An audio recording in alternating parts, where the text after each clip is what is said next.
தேவையான நாட்களில் பொது விநியோகம் நடக்கும் இடங்களான ரேஷன் கடைகள் மற்றும் பள்ளிகள், கல்லூரிகள் மூலம் அனைத்து பெண்களுக்கும் விலையில்லா சானிட்டரி பேட்ஸ்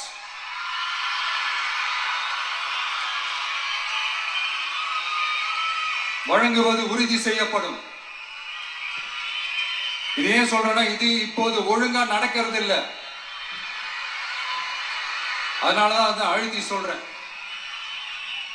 இப்ப முழுமையாக செயல்படுத்தவில்லை என்பது நமக்கு நல்லாவே தெரியும். அடுத்து சிங்க பெண்கள் மேம்பாட்டு திட்டம். நிலுவையில் உள்ள கடன்களை திருப்பி செலுத்துவதன் மூலமும் பெண்கள் நடத்தும் சுய உதவி குழுக்களுக்கு 5 லட்சம் வரை வட்டியில்லா நிதியை வழங்குவதன் மூலமும்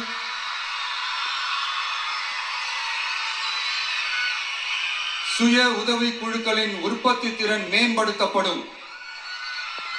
சுய உதவி குழுக்களில் இருந்து பதிவு செய்யப்பட்ட MSME-களாக மாறுபவர்களுக்கு ஆண்டுதோறும் 5 லட்சம் வழங்கப்படும். அதாவது 100% மானியமாகவே வழங்கப்படும். அடுத்து தாய்மா